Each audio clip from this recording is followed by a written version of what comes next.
just convenient for me judging. On your first point about health, you mentioned that like you would have doctors. This presumably that would be like part of the regulation that you would have, and so you would have to have a doctor or something, and so that's just like seems like there's going to be better health. Fair enough. I'll come to what I was going to say later, but in the second point, you talk about safety. So you say that, well, you don't give precisely clear reasons why it's the case that they're going to be safer. I can understand what you're going for, but I'm not sure if the analysis you actually give justifies this point. You mentioned about there are no obscure locations when it's illegal, and you say that illegal prostitutes are vulnerable to abuse on this safety point, but you don't exactly explain why is this the case, that because they're in obscure locations that they aren't still going to be in these obscure locations. Why are they going to move to these open places? Like, I can see reasons why it might be true, like maybe there's more demand, in these places, and so that why it happen, and they're vulnerable, but you need to explain why it is that they're vulnerable to abuse rather than just saying it. Because I do see how that's the sort of case you would run, is about how you could be vulnerable to exploitation. But I think oftentimes that's largely asserted rather than explained. I think you give better analysis on the point about finances, because you characterize them as, look, they're pressured by pimps under the status quo when it's illegal, because they can just take money from them and there's no one observing or looking at these regulations because it's hidden from the authorities. So if the authorities can look at it, then they're going to be able to look at the finances and say, well, clearly you're underpaying this person and we can inspect your books and everything and it's all legal. So because authorities can observe it, they can force regulation. So this point about regulation can be forced, because can be implemented because it is actually observed and the authorities know what's going on, then that's better.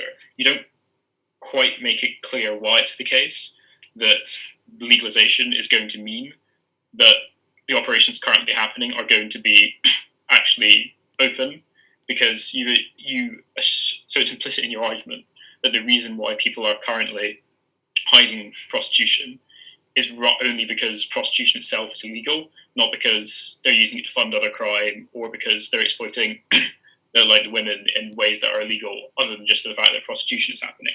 So your case kind of relies on the claim that the government is going to be able to observe all the prostitution that's going on if it's legal, and you don't quite prove that. So I feel like that's something that the opposition can attack. So leader of the opposition, you say that, look, if you legalize it, you're going to expand the market, it's going to increase the demands. This is pretty plausible. It's quite obvious as to why legalization is going to be something that people are, it's going to enable them to have access to these things without fear of, being sent to prison for participating in prostitution. Okay, so I say it would create a market, increase demand. Presumably there would be more prostitutes. And you say that it's sort of endemic anyway, that there's going to be trafficking outside the house. However, we've just heard a lot of stuff come out from the Prime Minister who's thinking that it's not going to be the same under outside the house. It's going to be less exploitation because it's going to be more out in the open and observed. And you're saying it's not going to be out in the open. People are still not going to see it. But you don't explain why that's the case. So I have from Prime Minister the assertion that once it's legalised, the people currently doing it will be fine with it being observed, and then I have assertion from you saying that's not the case, it's still not going to be observed. But neither of you give me reasons why it's not going to be observed. So Prime Minister could say there's a big financial incentive to make it out in the open, because if it's out in the open, you can attract a lot more customers and get a lot more demand and make a lot more money. And so people want to do this. Now, you could say, well, a lot of the ways leader of opposition could say a lot of the ways people make money, these places make money, is not just by prostitution, but also through other illegal activities and drugs. And if they were to expose their books to companies, and this would be found out, so they wouldn't do that.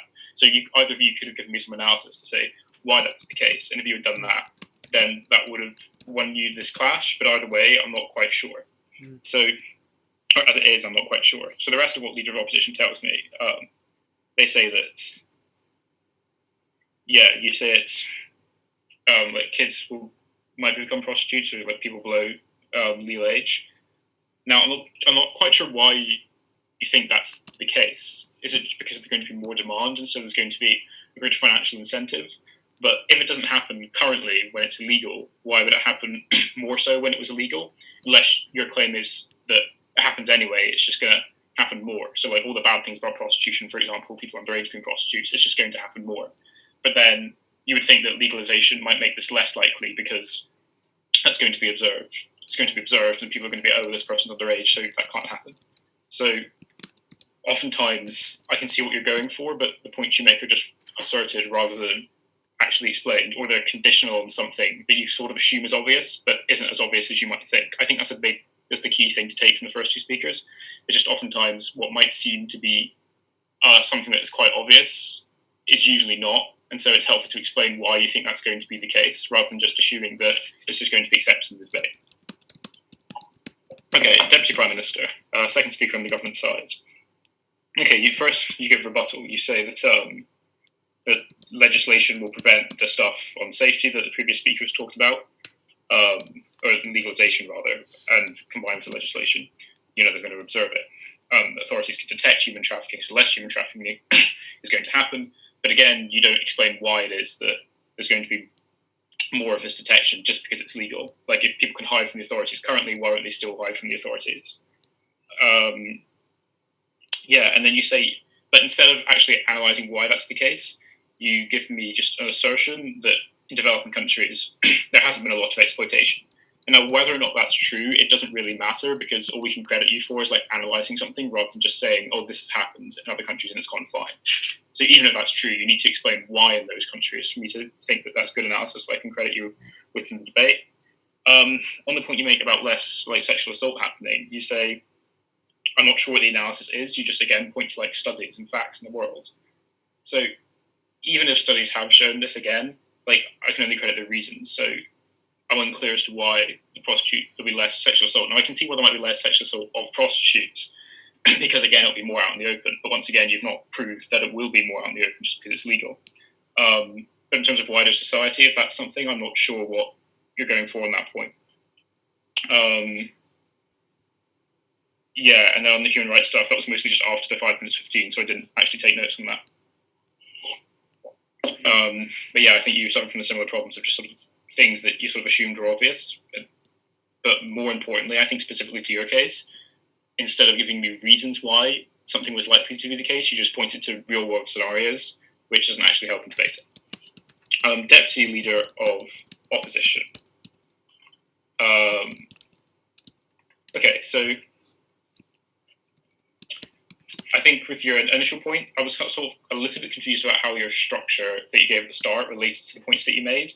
Sometimes it was sort of clear, but then the point that you made at the end about the economy shouldn't be based on sex tourism didn't seem to be signposted at the start. It was more like it's making money off something that's immoral for the government and it's related to drugs. But then I wasn't sure how all of your points actually fitted into that. So I think, it would have been a little bit clearer. It didn't really matter, but just a thing to make it more convenient for judges when they're taking your notes. They're less likely to miss things if you have clear structures for each of them. Your rebuttal. So you say that legalization basically doesn't mean that the government is going to observe everything that's going on. It's still going to be run by criminal gangs or that are involved with drugs. Now, that's, I think, a little bit better than with what we've got previously in the debate, because it does say that, look, criminal gangs aren't really going to want the government looking and seeing what they're doing, and there's drugs related to it.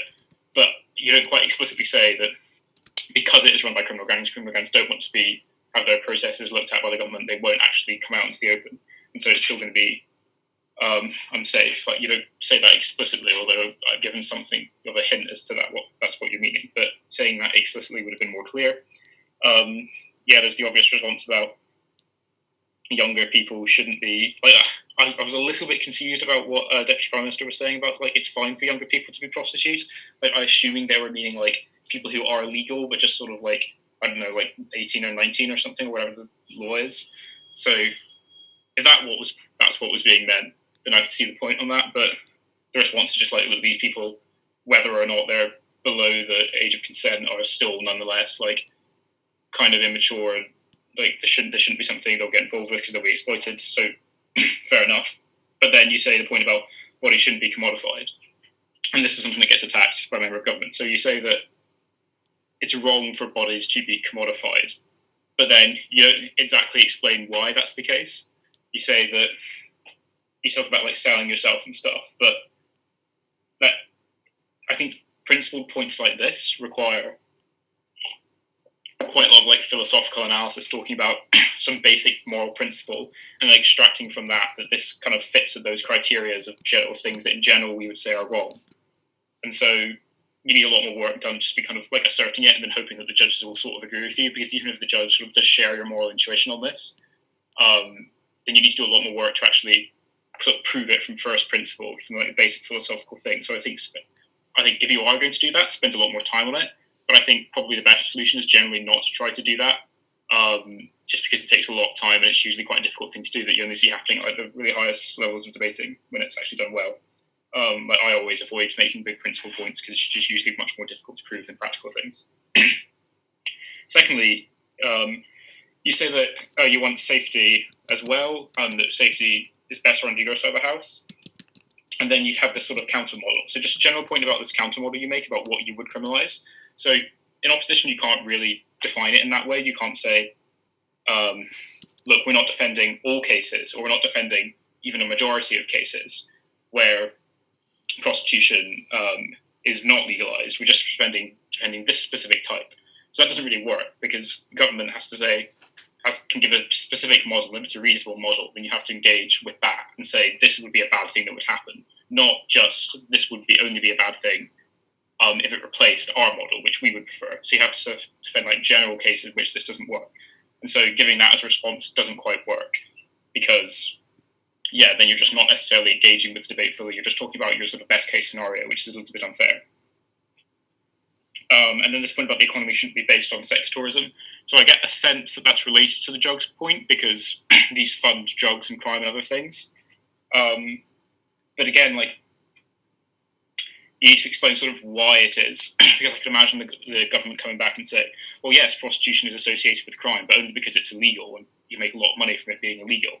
But if prostitution was legal, then they wouldn't associate it with crime, because these criminal gangs that are doing it dodgily will be outcompeted by the more legal businesses who are doing things fairly and don't have to be in these tiny areas. They can go out in the open in cities and thus will outcompete these, and it won't make money for criminal gangs. So you need to say why legalization will lead to the prostitution being more associated with crime, or why it will be at least as much associated with crime. But fair enough that if it will be associated with crime and there's more demand, and that's bad, it means more drugs. Fair enough. But then the other stuff in that point about sex tourism, I'm not sure why that was so bad in and of itself, except from that it contributes to these other things. But I would have placed more emphasis and spent more time talking about why it contributes to these negative things and why legalization will not solve the fact that it contributes to these things. Member of government. So, you talk about this. You say exploitation is going to happen either way. You say that it's, international entrepreneurs and stuff mean that exploitation is just sort of a thing that is going to happen either way. And so it doesn't make sense just because prostitutes might be exploited a bit if it's legal to ban prostitution when this happens and all sorts of other things. So, but I think the points that they're making is that prostitutes are more likely than other workers to be exploited, and it doesn't quite engage with that. Also, it seems that you're saying that I'm not confident about how this relates to the actual impact of the debate, because it kind of implies that whether it's legal or whether it's not legal, there's still going to be sort of a bit of exploitation. But I guess purely taken as a response to the point that came out of Deputy Leader of the Opposition, which was to say that, you're making money off of exploitation. Well, I guess in that case, it's not wrong to make money off exploitation if all of society only functions and the government only gets any money by making money off things which are exploitative. But in terms of like saying we should legalize this because other things have exploitation, but we legalize them, doesn't necessarily talk about the change in exploitation that happens when it becomes legal. So I guess the clash in that point is more about, if it becomes legal, will there be significantly less exploitation, or versus will we just increase the market for it and therefore create more exploitation? So it doesn't quite engage with that, because what matters is the change, not just the amount of exploitation that exists. However, your response to the principal point is fine. You say, look, we would have to ban like pornography and maybe even like make sport less about physicality, or like these things clearly don't seem to be wrong, don't seem to be immoral. So why should it be the case that we ought to ban these things? It just isn't. We shouldn't ban these things, obviously, so we shouldn't ban this thing by the same principle. Yeah, fine. That's good about all their stuff. You also give me what I thought was the best thing from your speech was a new reason, different from your opening team, as to why exploitation and abuse is more likely if it's illegal. You say that prostitutions won't go to authorities for help because they're worried about being, like punished or being imprisoned or whatever it is for being involved in prostitution. Yeah, that's another reason. Or they're going to be worried about being deported. See, the deportation point, I'm sort of unclear because they're saying that that human trafficking is going to happen either way. And so if they're not going to go to the police because they're scared of deportation, if what opposition says is true, and even when it's legal, most of them will be human trafficked prostitutes, then they still won't want to go to the police because, you don't want to be deported. So I think you need to first explain why there's going to be less human trafficking when it's legalized, and then that point would have more impact. But for prostitutions that are not human trafficked, I can see clearly that they're more likely, if they're being abused, to go to the police if it's legal. So that's the reason why it's going to be better. It's not given by your opening team. And you make this last point about objectification. I mean, I suppose it would have to be the case that a lot of people are going to prostitutes in order for the societal attitude shift to happen, in order for them to all see that I don't know, of all the times that people have sex in society, what percentage of those are prostitutes? Presumably it's a relatively low percentage, and this would only be affect people that wouldn't have sex otherwise and would only go to prostitutes. And so I'm not sure if that's a large enough percentage of society to shift this whole attitude, but maybe it will change the attitudes of some people, I suppose. And also, yeah. So it seems like a somewhat marginal impact if it will affect a small number of people. So if you said why maybe that's so important and why these attitudes are really, really bad and how that leads to, I don't know, sexual assault or something happening why these self-esteem problems are so bad because people think they don't have this unrealistic standard.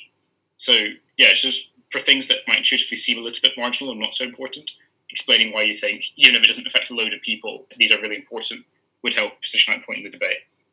So general things to take away, things that seem obvious often are not, and explain each step in your argument, even if you think that it's just obviously true. Secondly, try and engage with the rebuttal when you're making your substantive. Don't just think, in my rebuttal, I'm going to dismiss these points, and then I'm going to continue with my speech and pretend I didn't say anything. Because oftentimes, the things that you've said are contradicted by things that have already been said. So just general points for everyone here. Think, given what they've said, it would seem that this point, for it to stand, I must have responded to this. And oftentimes, points people make are kind of conditional on them already having disproved something which they've not necessarily disproved. So do try and, when you're making your substantive, engage with other teams. So don't just limit the engagement to rebuttal. So yeah, don't assume obvious things. Engage during your substantive. Those are, I think, the key things in the debate as general things. Plus the stuff I said individually. I have to go and eat food because I am hungry. But thank you. That was a good debate. It was hopefully the feedback was quite informative. But yeah, general things to take away are those two things. And hopefully we will see you next week. But thank you very much, everyone. That was good and interesting, and good luck in your debate careers. Thanks as well. Thank you. Ethan, could I squeeze in a quick question on counter models? So we're not allowed to propose another type of policy, right? In the debate, the opposition side. Okay. Yeah. So just think, you don't want to legalize prostitution. Not you specifically don't want to legalize it in a specific way, but in all cases, or at least you think the majority of cases in which prostitution are not legalized will be better than the scenario in which it is legalized. Okay, but I really do have to go, but hopefully that was helpful. Thank you. Okay, bye-bye. Okay. Thank you. Good stuff, everyone. Cool.